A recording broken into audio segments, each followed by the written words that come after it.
वो balancing act कर रहे हैं और आप जो लगातार कॉरपोरेट पर आक्रामक हैं चरण सिंह सप्रा, वो सारी आक्रामकता छत्तीसगढ़ में, राजस्थान में, कर्नाटक में सरकार बनते ही सारी आक्रामकता खत्म हो जाती है। तो जरूरत है ना कांग्रेस को भी उद्योगपतियों की। देखिए गरिमा जी, मैं वाजपेयी साहब की तारीफ करना चाहूंगा कि कितने बेहतरीन तरीके से इन्होंने सरकार को और मोदी जी को प्रोटेक्ट करने का काम यहाँ पर किया है। और इन्होंने ये बताया कि हमने क्वांटम बढ़ा दिया, इसलिए वो जो इनका वेव ऑफ किया है वो इसीलिए क्वांटम ज्यादा दिख रहा है। भाई क्वांटम अगर आपने इनका बढ़ाया है तो किसानों का भी तो क्वांटम बढ़ना चाहिए ना। किसानों की तरफ इस सरकार का ध्यान नहीं है। यही तो हम कह रहे हैं कि आप यहाँ पर लोन वेव ऑफ कर रहे हो, कॉर्पोरेट टैक्स में कटौती कर रहे हो 8% की। सरकार जो है उद्योगपतियों का लगातार फायदा करती जा रही है, ये सरकार किसानों का फायदा नहीं कर रही। ये एक मेन मुद्दा है जो आप नहीं समझा पा रहे हैं। आपने बहुत कोशिश की लेकिन वो दर्शक समझ गए हैं। अब दूसरी बात है, राहुल गांधी जी ने या कांग्रेस पार्टी ने कहीं भी जहां जहां पर गलतियां हैं वहां पर हमने निश्चित रूप से अटैक किया है। आज ये अडानी, अंबानी, नरेंद्र मोदी जी देखो किस लेवल पर आ गए हैं। यानी प्रचार इन्होंने जो शुरू किया था, विकसित भारत से शुरू किया, राम जन्मभूमि से शुरू किया, सबका साथ सबका विकास, उसके बाद आ गए मटन, मछली, मंगलसूत्र, मुसलमान, उसके बाद आ गए घुसपैठिए पे आ गए, फिर पाकिस्तान पे आ गए। अब पाकिस्तान के बाद में अब इनको नजर आ रहा है कि अडानी अंबानी तो भाई आपकी परछाई है। नहीं, लेकिन चरण सिंह सप्रा तो कहीं ना कहीं नजर आता है ना कि आप AK वाजपेयी मानते हैं जब मैं जेन्युइन सवाल पूछती हूँ, और मैं उतना ही जेन्युइन सवाल आपसे पूछ रही हूँ। उद्योगपतियों की जरूरत कांग्रेस को नहीं है क्या?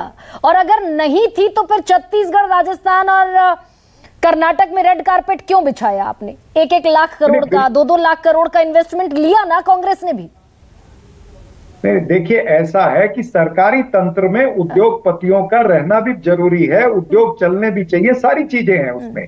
और लेकिन कांग्रेस की जो राज्य की सरकारें हैं, अगर उन्होंने कुछ कॉन्ट्रैक्ट दिए हैं तो वो टेंडर प्रोसेस से दिए हैं। अगर उस टेंडर प्रोसेस के ऊपर कोई शक है तो आपकी केंद्र सरकार है, सारी एजेंसियां आपकी है, IT, ED, CBI सब आपके हैं, आप तहकीकात करा सकते हैं। आपने तहकीकात नहीं कराई है, कुछ रेड नहीं किए हैं क्योंकि वहां पर कोई गड़बड़ झाला नहीं है। और हम अगर कह रहे हैं कि मोडानी ये रिश्ता क्या कहलाता है, अगर हम कहते हैं कि JPC लागू होनी चाहिए तो वो आप कराने को तैयार नहीं है, आप चिल्लाते हैं। और आज नरेंद्र मोदी जी कहते हैं कि अडानी अंबानी का नाम लेना बंद कर दिया। अरे आप खुद कहते हैं कि काला पैसा बोरियों में डाल के, ट्रक में डाल करके भेजा, तो पहले उस काले पैसे जिसने भेजा है उसके यहाँ पर ED, IT की रेड नहीं होनी चाहिए क्या?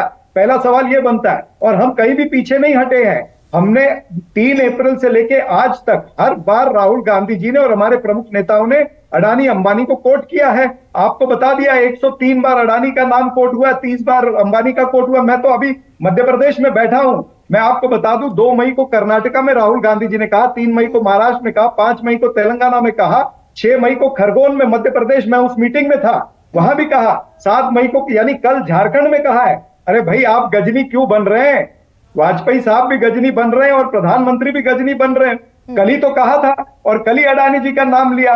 लेकिन आपके पास में कोई मुद्दे नहीं है, आपको पता है कि जमीन खिसक चुकी है, चुनाव आप हार रहे हैं।